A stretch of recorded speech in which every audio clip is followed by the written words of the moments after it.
ตักแล้วว่าหมู่มาให้ดมแก้มใบนุ่มดมแก้มเฮาก็ใบแล้ว นี่มันว่าผม ว่าบ่มีผัวแล้วนุ่มมันแล้วแท้ตัวเองว่ะอะไรได้สัมผัสหลายบอลเลยสิดู ฮะ ได้สัมผัสหลายบอลอันนี้ซะ เอาแล้วหลายบ่แล้วเนาะ จนว่านมแล้วเลย นุ่มจะมันแล้วแท้ตัวเองว่าบ่มีผัวจะมันอ่อนแท้แม่ลูกอ่อนบ่ตัวเองว่าบ่ลูกคนก็บ่ทันได้ว่ะเป็นน้ำเจ้านี่แหละข่อยจังได้ป้าผัวข่อยนั่นเอ้าเป็นได้จังว่าเป็นน้ำข่อยเอ้าเจ้ากอดคอข่อยยุมแก้มข่อยบายนุ่มข่อยเอ้าเจ้าว่าบ่มีผัวยาบัดนี้ข่อยป้ากันผัวจะข่อยแหละบัดนี้ข่อยสิมาเอาเจ้าเอาคนก็บ่เอาได้เอาเป็นได้จังว่าบ่เอาอย่าเจ้าเฮ็ดคือเก่านั่นคือเฮ็ดกับผัวเจ้าเดี๋ยวนี้น่ะจังน้อยเจ้าไปเจโนบ่หรือว่าไปไสเจ้าว่าก็บ่มีผัวบ่ได้เอาผัวเขาก็เฮ็ดคือข่อยเฮ็ดกับเจ้าแหละ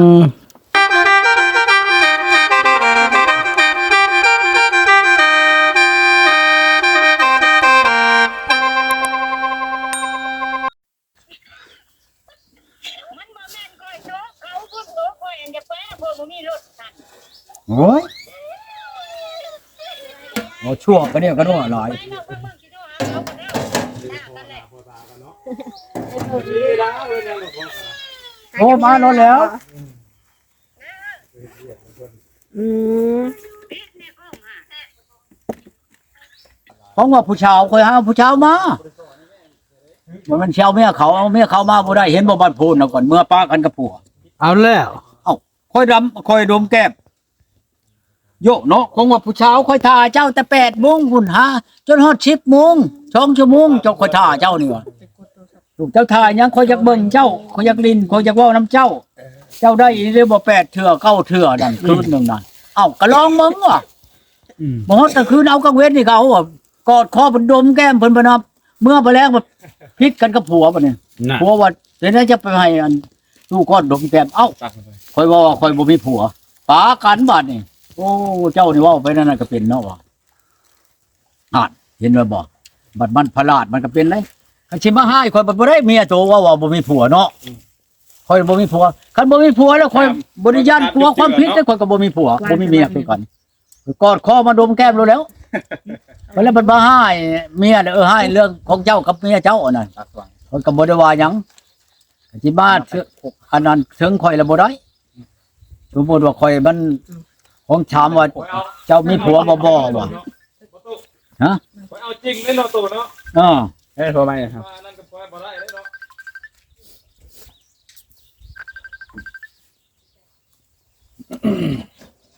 เป็นไหนฮะ ไปเขาไปเขาว่าไปไป3คนเขาว่า ไป3 คน4 คน10 คนก็มาโลดเด้อ อ๋อ ไม่ใช่3คนไปเขาว่าชวนไปมีแต่3คนเท่านั้น อันชูเอาเมียเขามาเด้อ มีแต่ผู้สาวทั้งหมดแม่ดีหั่นแหละ เอามาโลดผู้ชาวนั่นพอชิกอดคอดม ครึ่งทางเลยนี่ พอชิกอดคอดมแก้มมึงนี่มาโลดมาออกมาแล้วบ่ เท่านั้นแหละ อย่าให้กว่านี้เลยเนาะตู่ เอาแล้วมาแล้วชิบ้านเร็วกันบ่ได้นะขอบใจหลาย โดย โอ้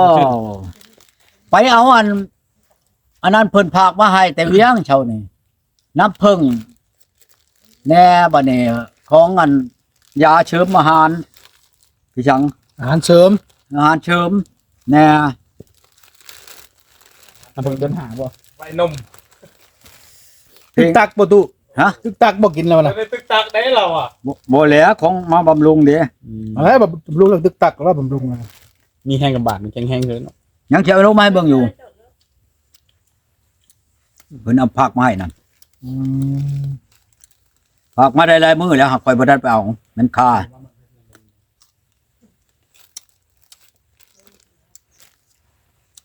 โอ้ผู้เห็นผู้สาวผมแดงว่ะหน้าว่าขาวๆโถสาว ผู้เช้าอันนั้นเราอยู่ในนี้อันนั้นอยู่ในอันเฮือนอันนี้นี่ เยอะอันใดตุ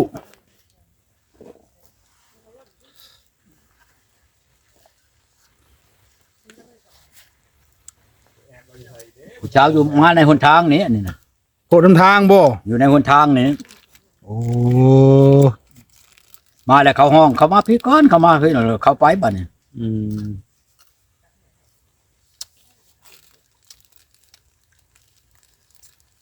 ผู้เชาวขายเบียร์ โอ้ ขายเหล้าขายเบียร์ คือบ่ชวนมาเด้ตุ เขาบ่มาเด้ บ่มา มื้ วะ ออื่นบุญนั่นเขาให้ไปเอาเขาบุญแล้วเขามาบุญน่ะ บุญใส่ เฮ้ยบ้านเยอะ บ่กูแค่นี่ บ่บ้านห้วยหมอน บุญของเขาบ่ตุ บุญแจก บุญแจกโอ้ เขาว่าที่เขาไปพ่อนเขาเปิดตู้ อืม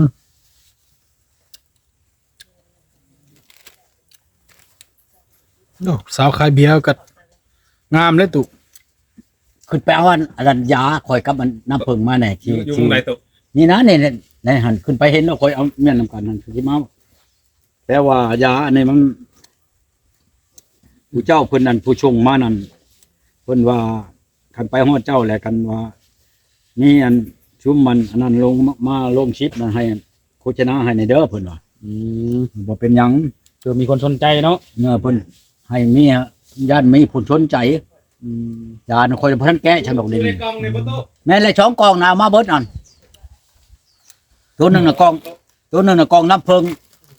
ผู้สาวสิมานี่ผู้สาวใช่ตุ ผู้เช้านี่นะผู้เช้าทางแบ่งเนี่ยทางแบ่ง ตัวหากินสิมานี่ได้ แม่นแหละกับบ้านน้องแคนนี่เด้ โอ้ กล่องมาแล้วบาท ตัวนี้น่ะน้ำเพิงตัวนี้น่ะตัวนี้น่ะยานี่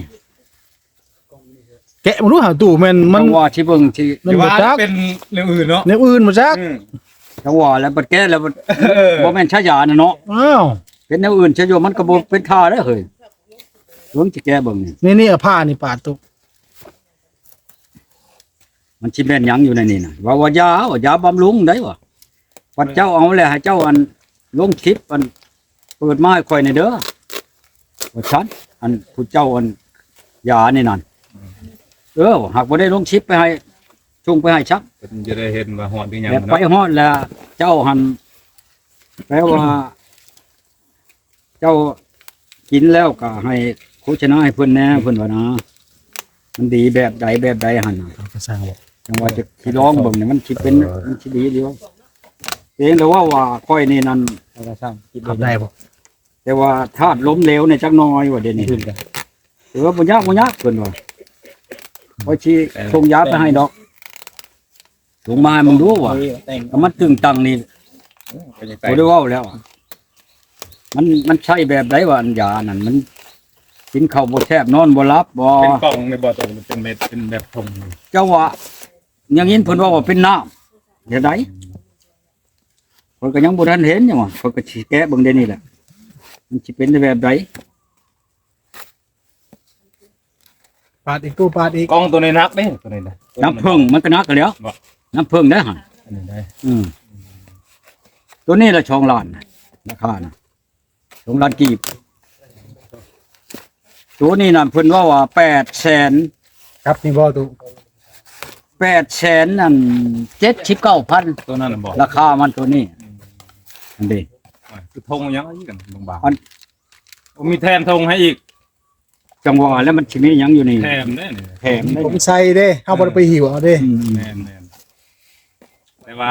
คือที่อันนั้นใส่หิ้วบ่ได้แล้วบาดเพราะว่ามันอยู่ข้างใน รอบหน้าไปแล้วจริงๆใส่ได้ธงนี้นะอย่าลืมเนาะ นี่เด่น กล่องตัวทองกล่องหมดเลยครับ ชอก ได้อีกกล่องทองอันนี่ คนละแบบเนาะเป็นกล่องเป็นตลาด จักเป็นหยังจักเป็นแบบ เป็นหลอดได้บ่เป็นหลอดเดี๋ยวเป็นหลอดน้ำเป็นแบบ ตัวนี้นั่นราคาเพิ่น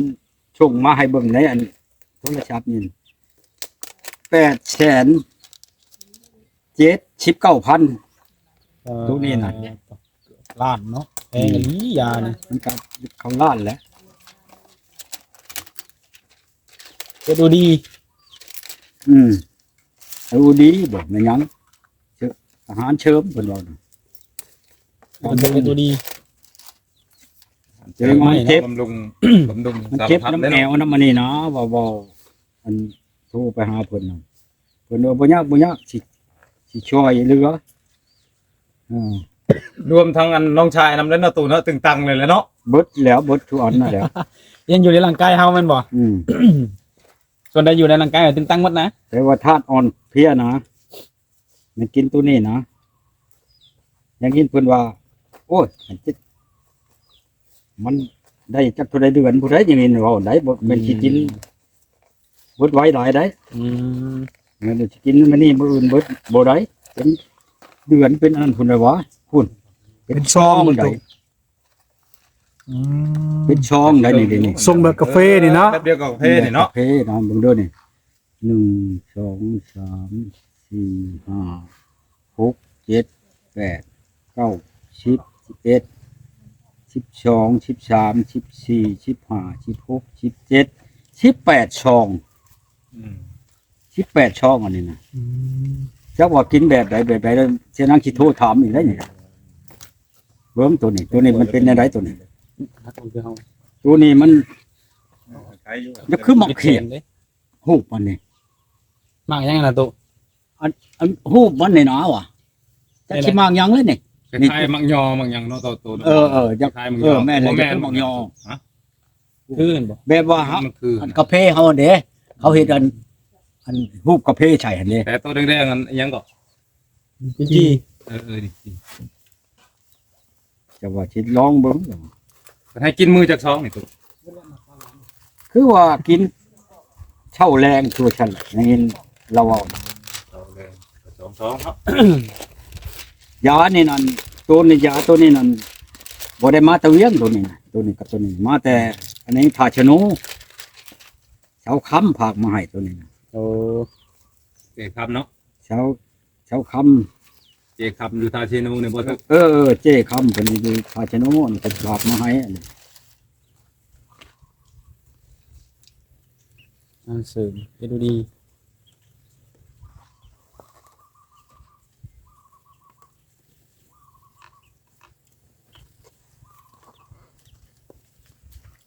พอดีช่องเพิ่นโทรมาบอกเพิ่นว่ามื้อวันอาทิตย์ไปเอาเด้อเพิ่นน่ะไปฝากแล้วยามื้อให้เจ้านี่ผู้ฝากน้ำเพิ่งนี่มาฮอดแต่เฮิงหากแต่คนบ่ได้ไปเอาหากไปเอาเช้านี่ไปเอาเช้าไปเอาพร้อมกันบ่กับตัวนี้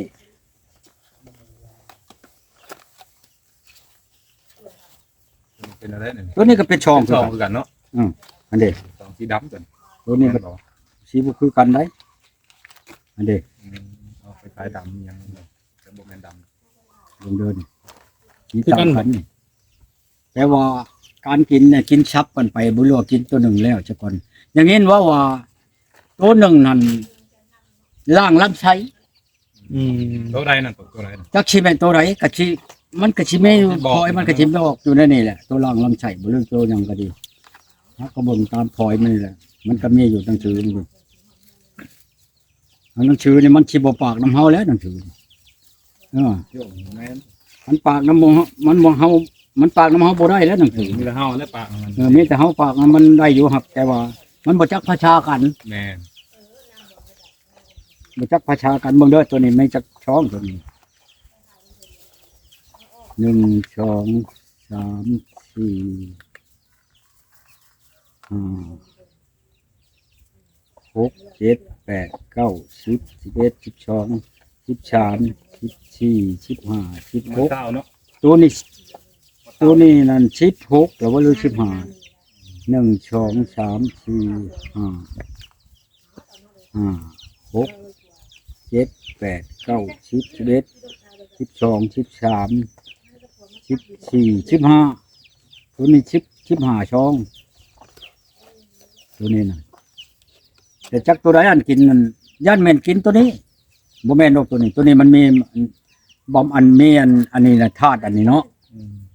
ธาตุหมากไม้นี่นะแปลว่าตัวนี้นั่นเชื้ออาหาร แม่น ย่านแม่นตัวนี้นั่นล่างลำไส้นะยากบ่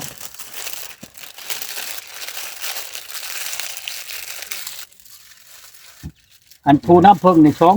เพื่อที่ช่องในภาคใหม่นี่ บ้านนี้น้ำผึ้งเฮ้ยอันนี้น้ำผึ้งนี่เท่าไรก็ตู่ราคา ราคาในช่องล้านเพิ่นว่า จักลิตรก็ฮอน จักหลายจักน้อยจักหลายบ่ได้ ตามเบิ่งมันก็นับตัว อืม เพิ่นเว้านั้น เป็น แปลว่า เอามาแต่ก่อนนั้นอยู่ในเทิงหันบ่ทันได้ปั้นออกแกนดังมาได้ มาให้เป็นหางเลย นี่คอยก็ยังบ่ทันเอาออกจำเดี๋ยวนี้นะ มาให้เป็นหางเลยบ่ตุ ให้เป็นห้างรู้แล้วเพิ่นจังว่าคันว่าบำอันนั้นแล้วบ่แล้วนั่นจังว่าเพิ่นให้ฝากขึ้นไปให้เพิ่นนั่นมาแต่งยาให้ได้อันนี้ได้ตัวน้ำพึ่งนี่ได้มานี่เด้บ่อนเพิ่นฝากมานั่นวงเวียนเชโนนี่เมืองวันนี้วงเวียนเชโนผู้หับผู้เดี๋ยวโทรนี่จักได้ใช้อันบนส่งมาเพิ่นบ่ได้บอกบนส่งมานี่เบิ่งมันสิเป็นหยังมันสิเป็นแบบใดอันนี้น่ะ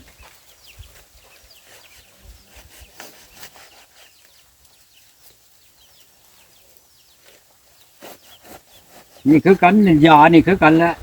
อันนี้มันได้ลงชิปแล้วนี่เนี่ยถ้าว่าค่อยกินดีแล้วนั่นโว้ยค่อยชิปบอกเปล่าเข้าโฆษณาลูกมัน แล้วดีบอกต่อเนาะตุเนาะ ฮะ ลำดีแล้วบอกต่อ บอกต่อแล้วยานี่ดีอีหลีนี่ดิอันนี้ก็ กระปุกได้บ่กระปุกใหญ่1บาท ปุ๊บนึง โอ้ บ่ น้ำเพิง ไงไปได้นี่น้ำเพิงอันนี้ ต่อ ภาพไม้แต่เวียงอันนี้แปลว่าเอาออกจากหางมันมาแล้วมาปั้นอยู่เฮือนเราเองแล้วนะ เอามาเป็นด่างโลดอันนี้คนนี้นะ เนาะ นั่นดิ ก็สิจ้าเพิ่นเขาเลี้ยงบ่ตุ ฮะ เพิ่นเขาเลี้ยงบ่ ชิแม่นนั่นแหละชิแม่นเขาเลี้ยงนั่นแหละบ่แม่นลูกคนมันธรรมชาติเขาเลี้ยงก็คือกันกับเฮาบ่ได้เลี้ยงบ่นั่นน่ะ เขาเลี้ยงไว้ก็มัน มันก็หากินด้วยธรรมชาติมันคือกัน พอเราเลี้ยงทางนี้นั่นซื่อ กันกับไก่เฮาเลี้ยงกับไก่ป่าเนี่ย แบบนั้นแหละแต่ยังบ่ทันรู้จักแต่ตัวนี้วิธีการกินนี่โทรนะช่องอย่างนี่แต่สิโทรถามเพิ่นกินวิธีใดนี่ย่างดอกเบอร์เพิ่นก็มีอยู่บ่ได้ยากแล้วเป็นอะไรเด้อันชุมนี่เนาะสิไปตัวอันกันดาลีบ่เด้นี่ ผู้สาวมาเอายังให้เขากินเนาะตุ ฮะ ผู้สาวมาสิหับเขายังเอายังให้กิน อันของกินเนาะเอาลงเอาปลาแล้วให้บ่เจือดอันนั้นแห่แล้ โอ้ ว ลูกกินปลาบ่มื้อนี้ กินปลาได้มื้อนี้ได้ โอ้ใครอยู่มันบ่หนาวปานใดเนาะ ใครอยู่รอบบ่หนาวแห่ขาดอันมื้อนั้นเท่านั้นมาตึกคนนั้นมันลงที่ถมมาตึกป่านี่ นี่น้องประตูนี่บ่ มาจุกนี่แหละ ได้อยู่ได้หลาย จนเราบ่อยากหย่ามันถือหลายนี่นะมันน้ำแห้งเลยได้บัด ม่วน โอ้ปลาหลายเนาะ ไปจนบอกไปแล้วพอแล้วพอกินบอดมากินแล้วบ่บ่ดที่บ่อนกินบ่หมดแล้วก็บ่แม่นว่า มันจับเลยคือ ค่อยจะว่าเฮ็ดขี้ร้ายเพราะเรามากินปลานั่นกินแล้วกับถ้วยบวงควงร้อยเป็น กิ นั่ น น แล้ว ถ้ว เซ ย ลนี้บ่ตุ กินแล้วเซลนี้บ่ติ กินแล้วก็ปลาเต็มในกองอยู่นี่แหละเนี่ยมันบอกเป็นหมอเป็นหยังก็เต็มน้ำมันนี่แหละตายตัวเองไปเมื่อว่าฉันแล้วก็ปึ๊บปั๊บกับพูดแล้วรถชุบพลปลาเป็นพระห้วยคนได้รถอันนั้นนั่นเก่งชุบพลนั่นเมื่อเดี๋ยวพักกันเมื่อชะเอาแล้ววันนี้บุญจะว่าวันชินเมื่อนั้นเขาบันมาเป่าเด้มาเป่ามาชงขนมเบงยังประตูเขาว่าเป็นแล้วมันมีแต่ถ้วยบวงเอาเขามากินแล้วเขาเมื่อแล้ววะล้างให้กูแน่เหรอเพราะได้เขานำมาล้างกับปลามากินบ่เบิดน่ะก็หลายเติมเลยมื้อนั้นน่ะรวม10กว่าตัวพุ่นแหละปลากินหญ้าปลาเพียงในนี่น่ะเอาเมืองเบิดเด้อชูเด้อเขาก็ใส่ถุงยางเป็นหัวเป็นไปจังมันนั่นแนวเขาบ่กินน่ะครับเอามือให้หมาเด้อพอตัวเอามือรถให้หยังก็ให้รถเขาแน่ว่าเขาอันยานั่นแล้วว่ะเขาก็เอามือโอ้ยว่ะอันนั้นแล้วบอกคนนั้นไปหาก่อนนี่อันผู้ผมเชื่อแดงๆนั้นเมียเขาได้ว่าฉันเจ้าอันบายอันดมแก้มดมคอค้างอยู่นั่นเอาแล้วช่างว่าวแท้ว่ะอยู่ในนั้นแล้วว่ะกันว่าเมียเขาแล้วชูไปอันเอามาเด้อจังว่าถามกี้นี่นะบ่ได้เอาเมียเขามาบ่ว่ะใครอยู่เป็นบ่บ้านโพนคือนั่นมาแล้วโย มาคอยแล้วต้องโชดอย่างเดียวแล้วเนาะตัวเนาะ โชดแล้วเฮาก็โชดได้บัดนี้ ได้บ่ติ เขาก็โชดกันมาแล้วผัวหมู่ว่าเฮาน่ะบายนมดมแก้มกับเมียหมู่เมื่อปะกันปะก็เรื่องของหมู่ บ่แม่นเฮาสิมา เอาเบ็ดไล่ ถามเมียหมู่ว่าผู้ชาว บ่ได้มา3คนนะ เมื่อพอเมียเขา เอาใหญ่มาเนาะ เมียไปบ่จักแล้วว่าหมู่มาให้ดมแก้มใบหนุ่มดมแก้มเฮาก็ใบแล้ว นี่มันว่าผม ว่าบ่มีผัวบ่มีผัวแล้วหนุ่มมันแล้วแท้ตัวเองว่ะอะไรได้สัมผัสหลายบ่เลยสิดุ ฮะ ได้สัมผัสหลายบ่อันนี้ซะ เอาแล้วหลายบ่แล้วเนาะ จนว่านมแล้วเลย นุ่มจะมันแล้วแท้ตัวเองว่าบ่มีผัวจะมันอ่อนแท้แม่ลูกอ่อนบ่ตัวเองว่าบ่ลูกคนก็บ่ทันได้ว่ะ บ่ตุกเขาก็สมัครใจแบบให้ประสัมผัสอยู่แล้วว่า เอ้าบ่จะมักก็ได้มากอดคอดมแก้มกันเนาะคอยก็อยู่ทางกลาง มันก็สิเรือว่าแบบนั้นเนาะ อยู่คนบายว่าคนอนุญาตนำก็บายนุ่มดมแก้มนั่นเนาะคงว่าบ่มีผัว แม่นเลย คอยเฮ็ดจะบ่มีอ่ะบ่มีครับความผิดเด้อว่ะ เพราะว่ามาอันนั้นไอ้ยังก็เขาเอิ้นน่ะมาเป็นอันนั้นให้ยาคูอะนะ